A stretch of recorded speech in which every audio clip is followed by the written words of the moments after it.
Yo, who the heck? Scam likely. Please do not text to me. I'm trying to get it. Working to become the best of me. I'm doing my job. That includes whipping and keeping the text to me. I'm trying to get it. Working to become the best of me. I'm doing my job. Next to me. The legends are next to me. Salut les loulous, bienvenue dans cette nouvelle vidéo qui, comme vous pouvez l'imaginer, est consacrée à notre Honda HM. Il est l'heure du remontage et de la découverte de la configuration. Alors pour les plus observateurs d'entre vous, vous aurez très certainement remarqué dans les highlights d'intro que j'ai pas mal avancé en off. Et bien évidemment, j'ai rien filmé. Les carters moteurs sont propres. J'en ai profité pour changer les roulements de boîte de vitesse, enlever les goujons et sortir le roulement de vilebrequin restant qui lui souhaitait prendre son indépendance. Et ça m'a permis de soulever un petit problème que j'ai rencontré lors du démontage, si vous vous souvenez bien. J'avoue que là, on n'est pas dans la coopération là. J'avais quelques difficultés pour enlever l'engrenage qui fait tourner l'arbre d'équilibrage. En fait, c'est un problème connu sur les moteurs Minarelli M6, malheureusement, à partir d'une certaine puissance, puisque la clavette d'embrayage, on va l'appeler comme ça, finit par casser. Alors, il y a un petit tips qu'on va mettre en place qui, normalement, solutionne ce problème. Bref, place au remontage, suivez-moi. Comme je vous précisais précédemment, j'ai pas mal avancé en off. Du coup, les roulements de vilebrequin sont montés sur le vilebrequin. Le vilebrequin est monté côté carter d'embrayage. Il nous reste à poser toute la pâte à joint, remonter la boîte de vitesse, mais en attendant, la première chose à faire, c'est faire chauffer notre carter, comme ça, on aura juste emboîté. Notre carter côté allumage est parti s'offrir une petite séance d'UV, du coup, moi j'en profitais pour appliquer la pâte à joint sur toute la surface du carter. Ensuite, on pourra enchaîner avec le remontage de notre boîte de vitesse. Allez, c'est parti.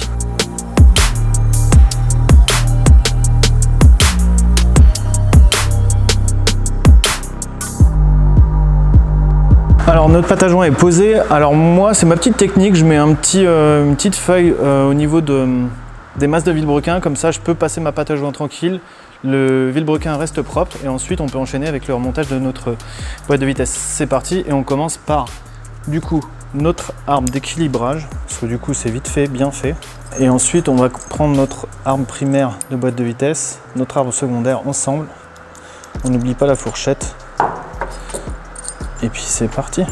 C'est une démarche qu'on a déjà réalisée plusieurs fois sur les moteurs Minarelli M6 et que je vous invite à découvrir du coup juste ici, en haut à droite.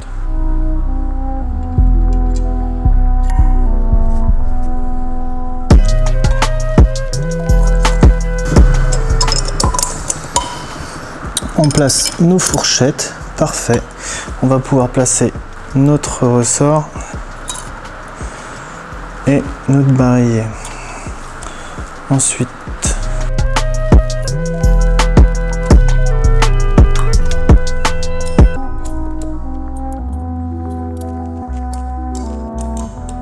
voilà, parfait. Et ensuite, on revient placer notre axe. Voilà, notre axe est placé et normalement, on a une boîte de vitesse qui tourne. Parfait. Nickel. Donc maintenant, on vient placer notre arbre. Parfait. Donc là, on a notre arbre de sélection qui est placé et notre barillet qui tourne. Parfait. Donc là, on est bon. Notre boîte de vitesse est remontée et elle est fonctionnelle. Ça fait réellement plaisir. Maintenant, il nous reste une chose à faire, apporter notre carter bien chaud et normalement, il devrait s'emboîter tout seul.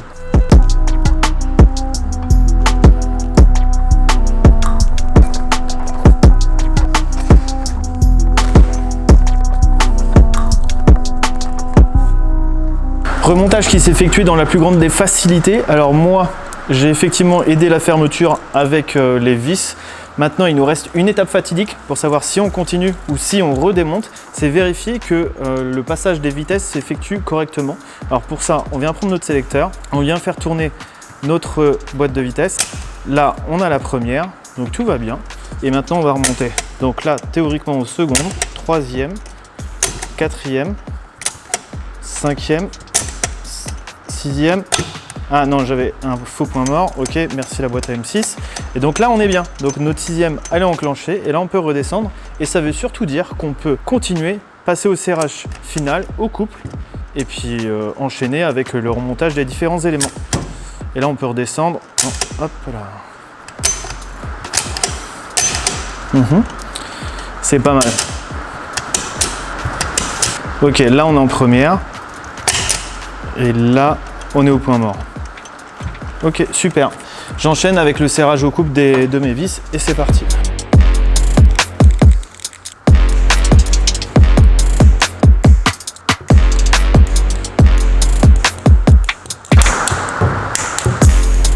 Alors, ce qu'il est pas mal de faire, vu qu'on a réalisé les serrages de toutes les vis, c'est refaire un check complet. Comme ça, on est sûr que tout est correct.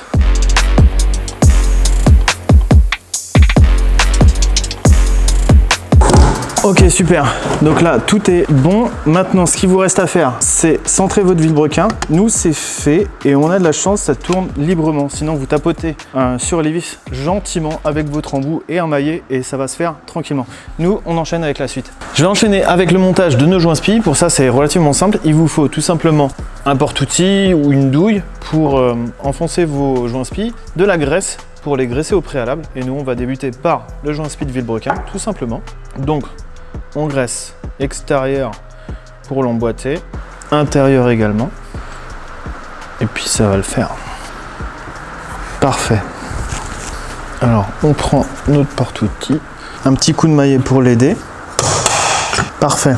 Alors l'idéal, c'est d'être à plat, tout simplement, comme ça votre carter ne bouge pas, ce qui est plutôt pratique. On enchaîne avec le joint spi d'arbre secondaire, de boîte de vitesse. Même opération, hein. On vient graisser notre joint spi et on vient l'enclencher, le présenter sur l'arbre. Alors je me nettoie un petit peu les doigts. Alors attention, hein, n'y allez pas brutalement parce que là il y a des dentelures, faudrait pas abîmer les lèvres. Ok, parfait. On l'enfonce bien à plat. Ouais, ça me semble pas mal. Ensuite, on peut enchaîner avec celui du sélecteur de vitesse. Alors il est un peu plus petit, hein, mais la démarche est similaire. Le gras, c'est la vie.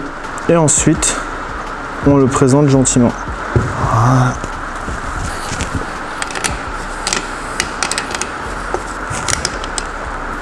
Parfait.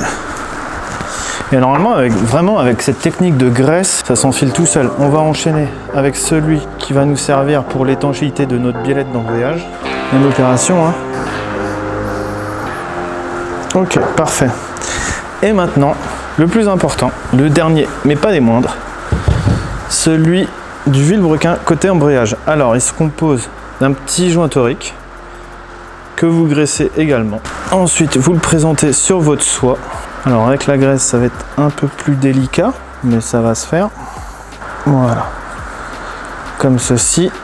Ensuite, on vient présenter notre joint spi.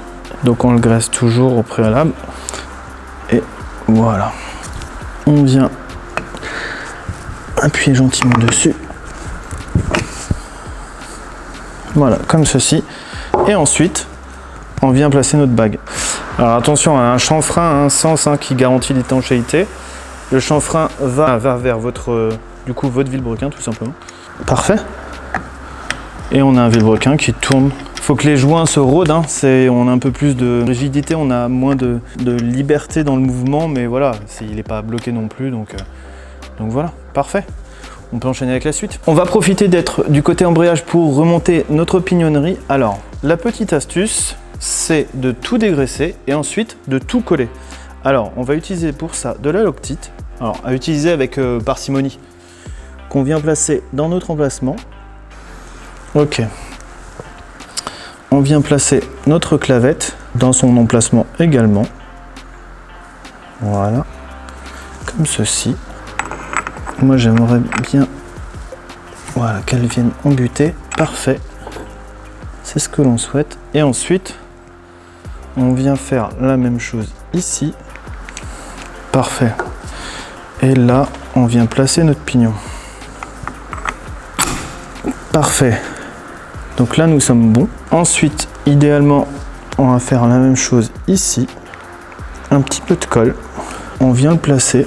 Et voilà, parfait. Maintenant, ce qu'il nous reste à faire, c'est d'éponger l'excédent de colle. Et avant que le séchage soit définitif, on va surtout venir serrer notre vilebrequin. Alors, utilisez un écrou freiné, hein, et sinon, utilisez la même technique. Le but, c'est qu'il n'y ait pas de jeu, en fait. Et c'est ça qui crée la casse de la clavette, c'est qu'il y a un petit peu de jeu. Et sinon, ce qui peut aussi créer la casse, vous pouvez éventuellement vérifier, c'est que en fait, l'espace entre la fin de la soie de vilebrequin vienne en fait à la fin du pignon. Auquel cas, vous pouvez retourner votre pignon et vous avez un peu plus d'espace. Et là, en fait, ça va permettre à l'écrou de ne pas venir embuter avec la soie, mais avec le pignon. Et de tout serrer correctement, en fait, tout simplement. C'est ça que l'on recherche comme résultat. Et donc là, on vient placer notre écrou. On va profiter de cet instant pour monter la pignonnerie. Alors attention, pour la pignonnerie du balancier d'équilibrage, vous avez un repère. Donc on vient placer la clavette en haut, parfait, comme ceci. On vient placer notre pignon, pardon. Et là vous avez 2 poinçons sur le pignon. Et en fait il faut le placer en face. J'aurais dû le faire à plat, c'est vachement plus simple. Du coup, on retente. Et voilà, comme ceci, parfait. Maintenant, on vient placer notre rondelle et ensuite notre écrou. Et là, on va pouvoir les serrer. Allez, c'est parti, serrage. Du coup, douille de 19. On change, douille de 17. Parfait, hein? Là, je pense qu'on est bon. On va pouvoir enchaîner avec le montage de notre embrayage, hein. Ça me semble pas mal. Du coup, si vous avez remarqué, j'ai monté un petit joint spi avec les 2 vis. Comme ça, ma bielle, elle ne fait pas tour de manège. Elle rentre pas en contact avec les carters. On la détériore pas. Allez. On enchaîne avec le montage de notre embrayage. Alors pour ça, moi j'ai calé mon moteur. Ça sera plus simple pour vous montrer. On utilise de l'huile de boîte. Sans grande surprise, de l'huile de boîte Stage 6 pour graisser les différents éléments. Alors moi j'en mets dans mon petit bouchon. Parfait. Je vais l'incaler. Et ensuite, je vais venir placer mes éléments. Alors, on va commencer par la petite rondelle crantée. Ensuite, rondelle.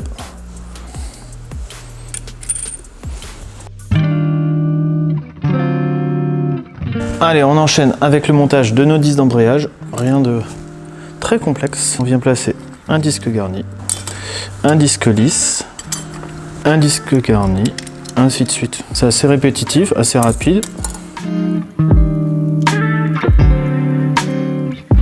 Et voilà. Ensuite, on enchaîne avec la mise en place de notre plateau d'embrayage. Alors, petite subtilité, au niveau du plateau, vous avez un poinceau sur la noix d'embrayage. Il faut l'aligner avec la flèche du plateau d'embrayage. Ça va être plutôt explicite. Si j'y arrive, voilà. Donc comme ceci, le plateau d'embrayage est en contact avec les disques d'embrayage. Et si, je vais vous montrer, vous ne faites pas ça, et bien tout simplement, votre plateau ne sera pas en contact. Et là, ça ne peut pas fonctionner correctement. Donc on le remet et ensuite on vient placer nos petits ressorts.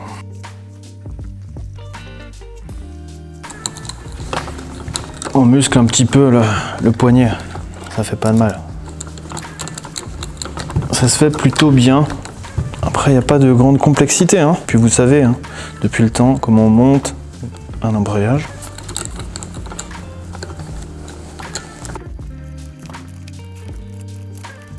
Parfait. Maintenant, on peut enchaîner avec la suite. On va enchaîner avec le montage de notre pignon. C'est la suite et fin logique du montage de la transmission. Alors rien de très complexe, hein. On vient placer les circlips, voilà, dans leurs emplacements. Ensuite, là on est bon. On vient placer notre pignon. Parfait. Et le deuxième circlips.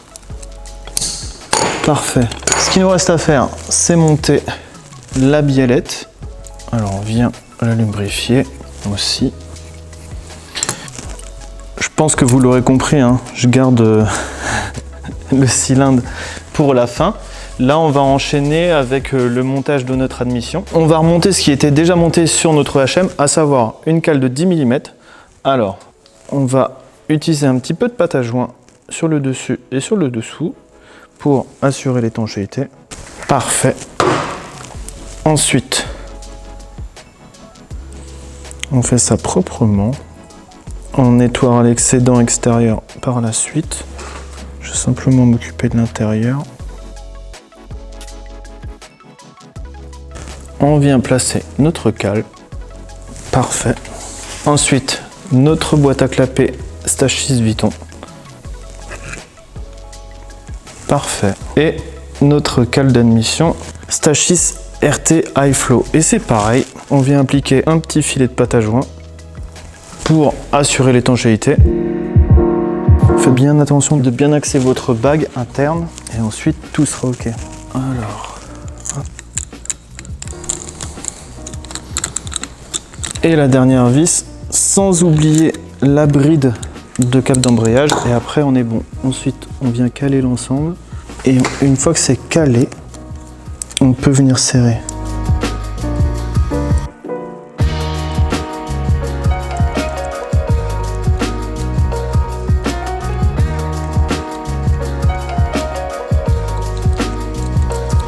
On vient effectuer un petit serrage au couple. Alors, pré-serrage.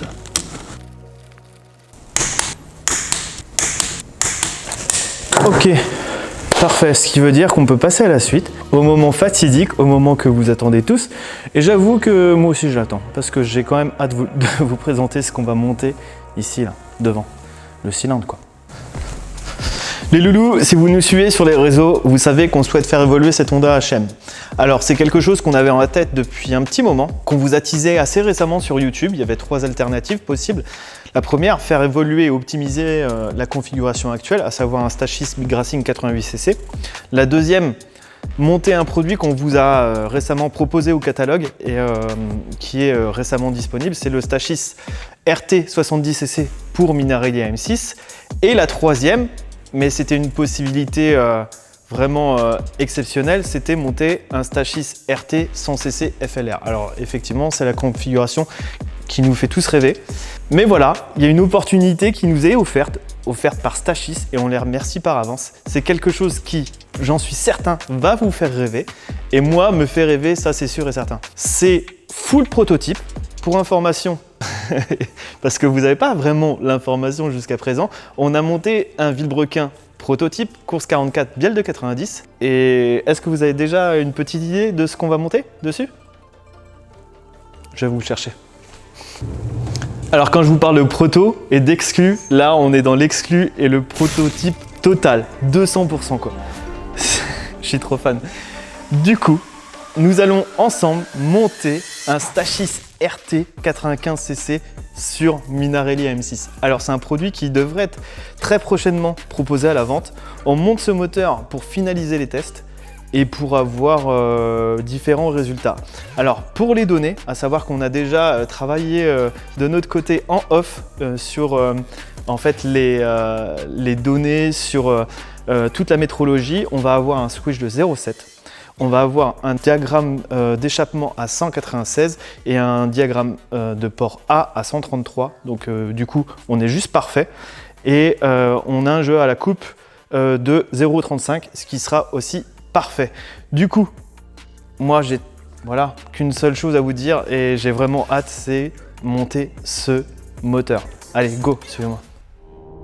On va débuter par le montage de notre cale d'adaptation. Pour ça, on va commencer par monter nos joints. À savoir que moi, je les ai déjà imprégnés de pâte à joint pour gagner du temps. Voilà.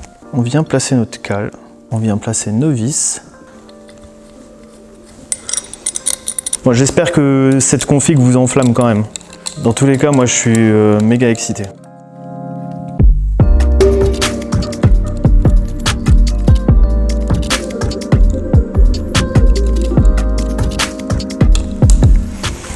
Et maintenant, on vient serrer notre cale.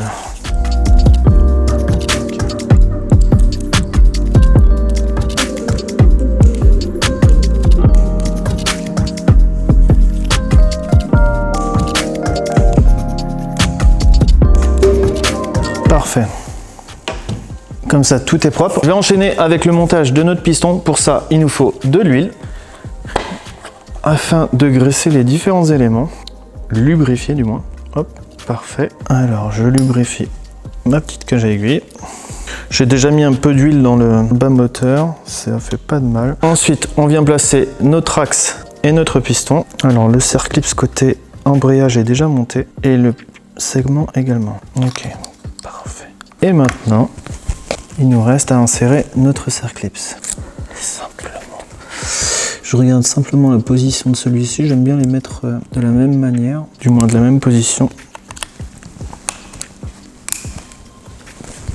Ok. Parfait. Il nous reste une chose à faire, c'est monter notre cylindre. Alors au préalable, on va lubrifier notre piston. On va faire de même avec le cylindre. Et surtout, on va pas oublier de monter notre joint torique qui va dans la cale, qui assure l'étanchéité entre le cylindre et la cale. Alors pour ça, on le graisse, on vient le placer dans son emplacement. Alors faut bien l'insérer pour pas le pincer au montage. Il a besoin d'un petit coup de main. Ok, super. Alors, on vient lubrifier notre cylindre partout. Parfait. Et on vient l'insérer.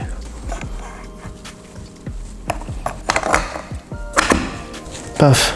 On enchaîne par le serrage de notre cylindre. Du coup, on vient placer les écrous.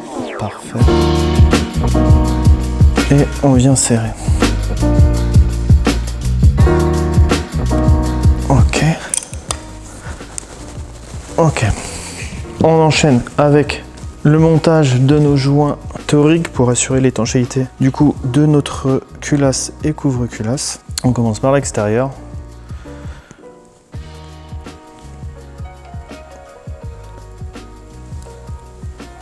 Parfait. On va faire l'intérieur.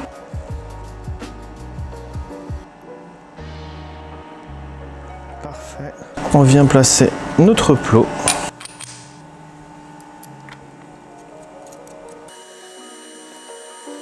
Top. Ensuite, on vient serrer nos écrous.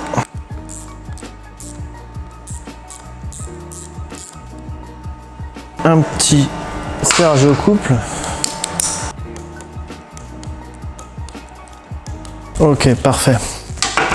Du coup, on peut enchaîner avec le remontage de notre couvre-culasse, mais au préalable, on vient placer le joint dedans. Ok, parfait. Et on vient le placer. Parfait. Ensuite, on vient placer nos vis.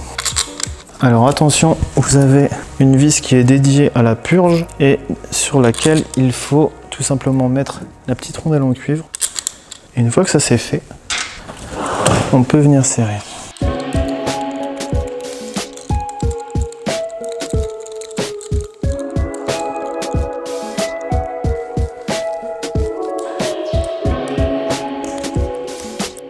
Voilà. Ensuite, il nous reste une chose à faire pour terminer le montage de ce cylindre, c'est monter la bride d'échappement. Alors c'est très simple. Et c'est une jolie pièce en aluminium.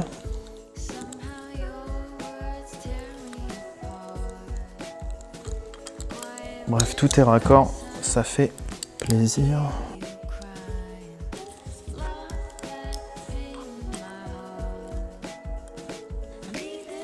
C'est assez inédit comme moteur et vraiment ça fait plaisir de monter ça. Alors ça a déjà dû être fait en adaptation, mais vous le proposez tel un produit fini, ça fait réellement plaisir. Ok. Bon bah voilà, il nous reste une chose à faire, monter à l'allumage et ce moteur sera définitivement monté. Et ça c'est cool. On passe au montage de notre allumage. Alors ça c'est pareil, vous connaissez la démarche. Il suffit dans un premier temps de placer la platine. Comme ceci. Donc on vient placer notre platine, on vient la serrer. Moi j'ai déjà monté ma clavette, comme ça c'est fait. La dernière vis, et pas des moindres. Et maintenant, on vient serrer au couple. Parfait. Du coup, on vient placer notre rotor. Alors attention, c'est un allumage de Stachys RT, donc il est claveté. Donc bien respecter l'emplacement de la clavette. Parfait. Et maintenant, on vient placer notre écrou. Parfait. Et là, on va pouvoir placer notre stator et caler notre allumage. On vient placer notre allumage. Alors attention au sens de rotation. Nous, dans notre cas, il va tourner comme ceci, donc dans le sens anti-horaire. c'est très important de le respecter. On vient placer notre stator. Parfait.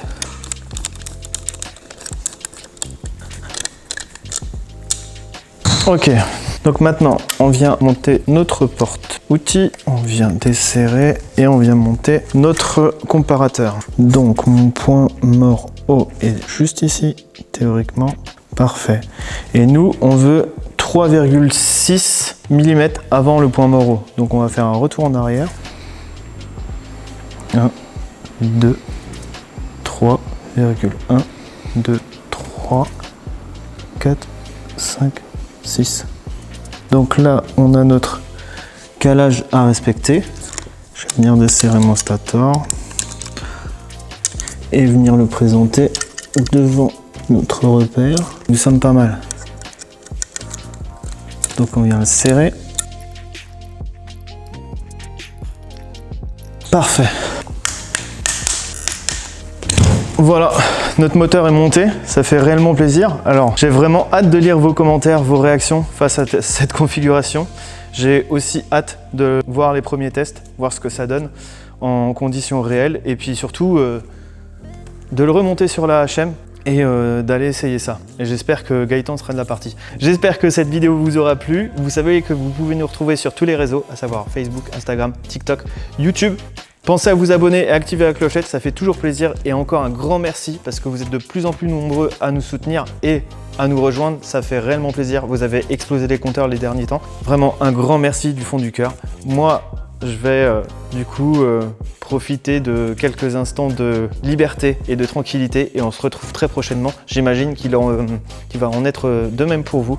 Alors bonnes vacances, profitez et je vous retrouve très vite pour de nouvelles aventures. Allez, ciao les loups. Yo, who the heck? Scam likely. Please do not text to me. I'm trying to get it. Working to become the best of me. I'm doing my job. That ain't too sweeping and keeping the text to me. I'm trying to get it. Working to become the best of me. I'm doing my job. Next to me.